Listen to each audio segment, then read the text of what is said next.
is Reverend JJ at the Lotus Lounge. There's a lot happening in the world around us.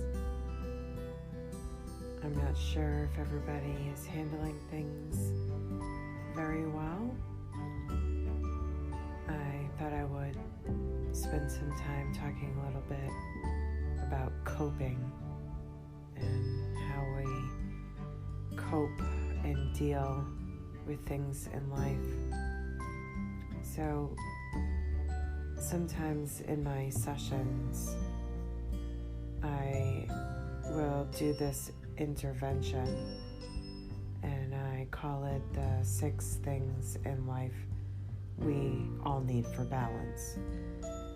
So the things that we need in life to maintain our own personal balance and our ability to deal with whatever it is that happens to be going on.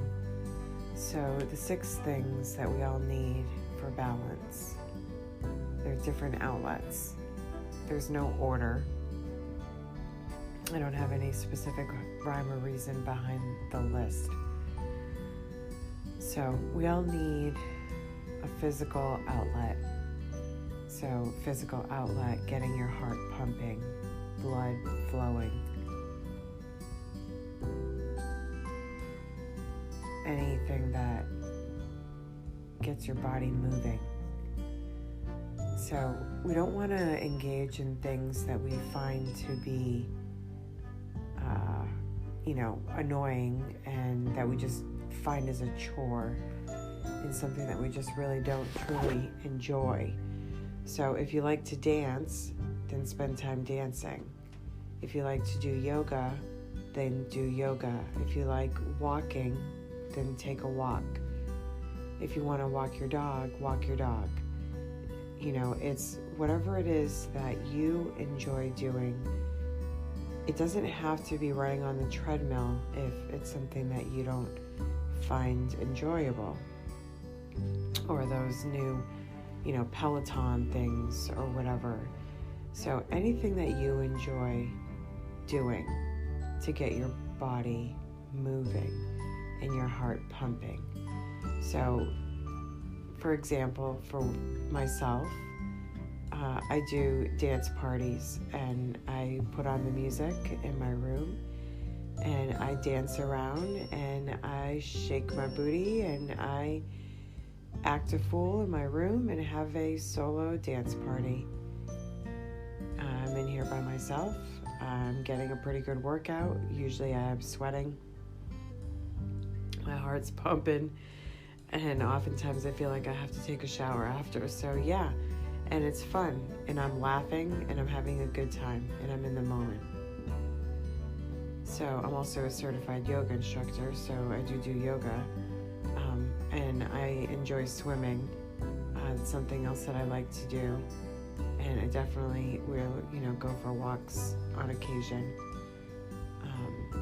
I don't have a bike, so I'm not really big on bikes. And I really don't care for, I used to like running and, running on the treadmill and stuff. But now I'm not really too keen on that as much. And especially running on cement. Like if you run on the street and everything, it's really not good for your body. It's really unhealthy for your knees and your joints. But so you need a physical outlet. If you like playing basketball, go play some basketball. And it doesn't have to be, excessive. This is why we're talking about a balance in life. So, half hour, 20 minutes daily, maybe even 3 to 4 times a week. It doesn't have to be every single day that you're doing a full-on workout.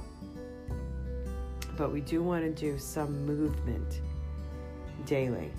So it's not hours in the gym or hours of excessive working out. Again, we're talking about balance. So we all need to have an intellectual outlet. So number 2, intellectual, something that feeds your brain, anything that gets your mind going. And examples that I use sometimes would be crossword puzzles or Sudoku.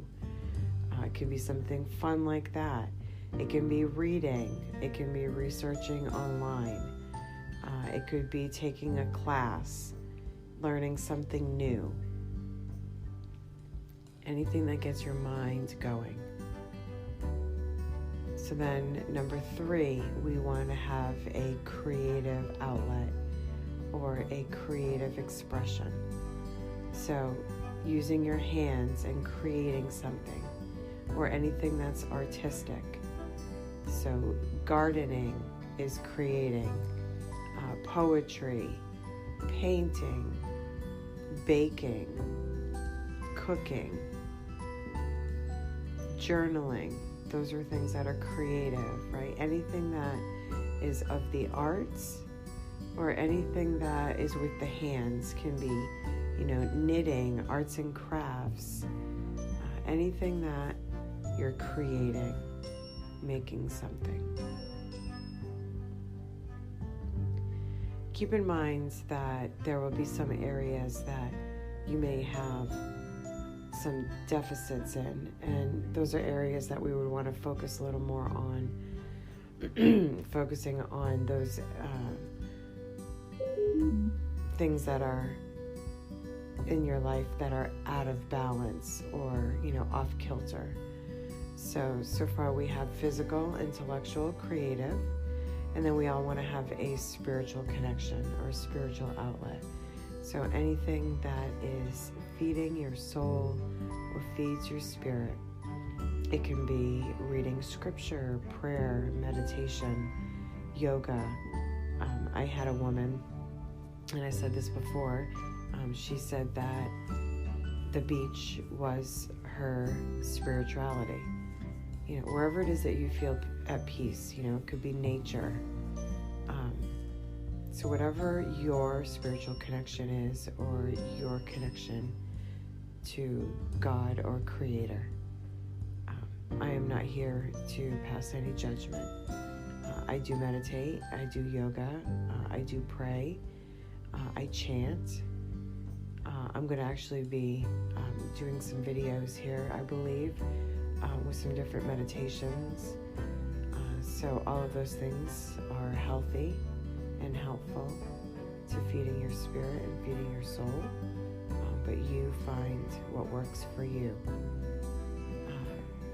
And then we have a social outlet or social connection. So obviously with COVID and everything going on right now, we have a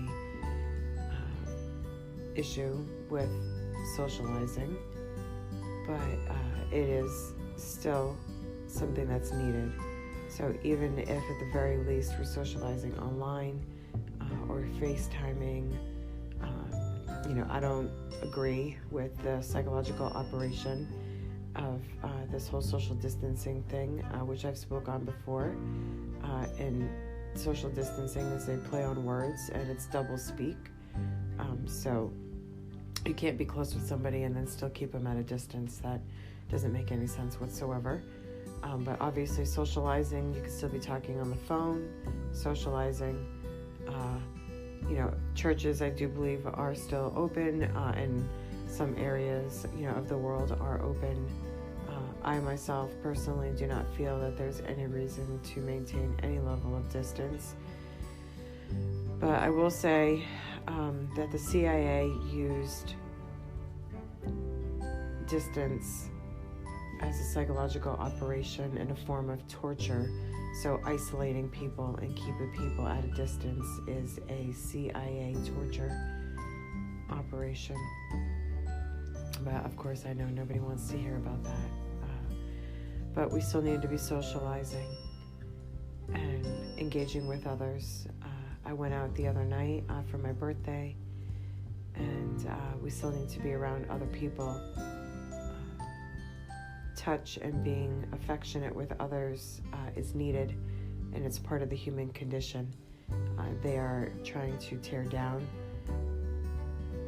the human identity and individuality by forcing us to wear masks and forcing us to keep distance from one another.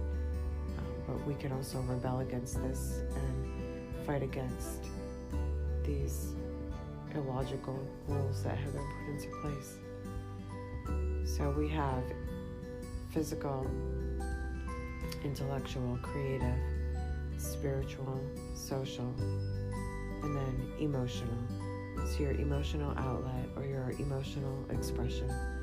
So what happens when you feel angry? What happens when you're sad? What do you do? What is the action? So are you crying? Crying is an expression of your soul. Your tears have been designed to release bottled up emotion and energy that's being held within. That is how the body has purposely been designed. So don't hold back the tears. If you feel them coming up, release them. What else happens when you get angry or you get sad? Do you slam doors when you're mad? Do you say mean or hurtful things? Do you swear? I do. I freak out. I have road rage. I lose it in the car for definite. And I cry. If I am sad, I cry. If I'm happy, I cry. If I'm angry, I cry. It's just an expression. It's healthy. Journaling is an expression of emotion. You can journal how you're feeling, journal what's going on your day. Talking to a friend, those are positive. Some people have told me some negative ones. Sleeping can be a negative coping skill. Obviously, doing drugs, drinking alcohol to escape is negative coping mechanisms. But here we are finding balance and being true and authentic to oneself. So take this list and maybe think for yourself.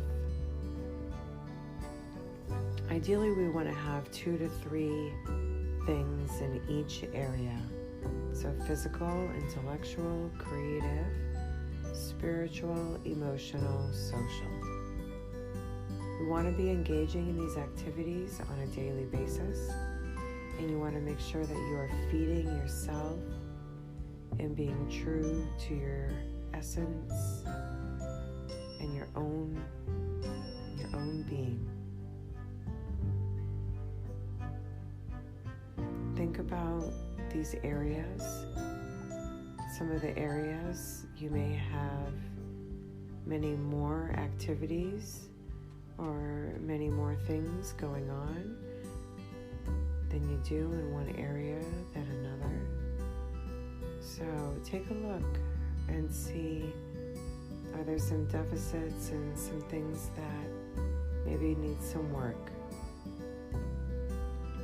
And remember that it takes effort to make positive change in one's life. It's easy to be pissed off and angry and irritable.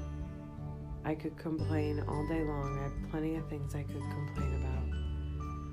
But what are you grateful for? What can you say thank you and show gratitude and appreciation for the life that you have and the life that you've created for yourself? Remember, we're all responsible for ourselves. We're all responsible for the choices that we've made in our life. We're not victims of circumstance. You're the creator of your own destiny. You're writing your own script, and you're the one that's in charge. So what is it that you're writing for your story?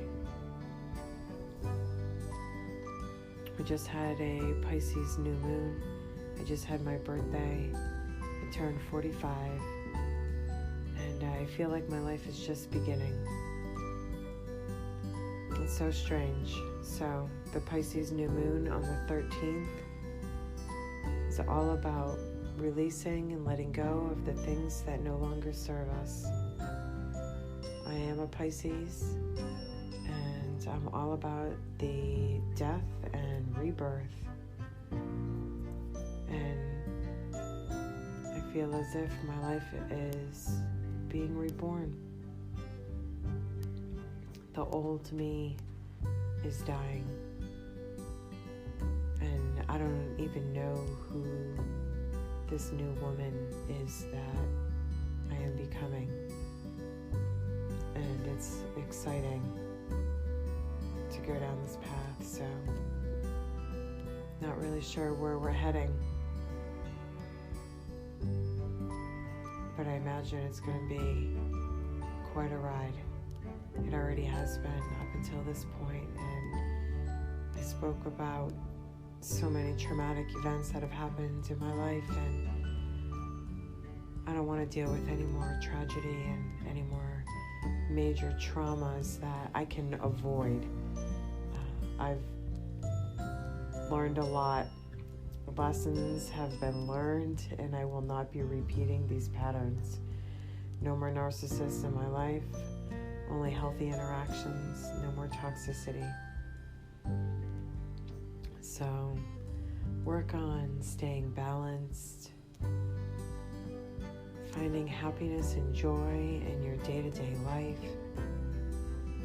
Don't allow all of the chaos and crazy that's going on around you to take over in your own life. Don't allow the external world to impact your own inner being. You have the power to be able to maintain your own peace and happiness that's within. I am the lotus.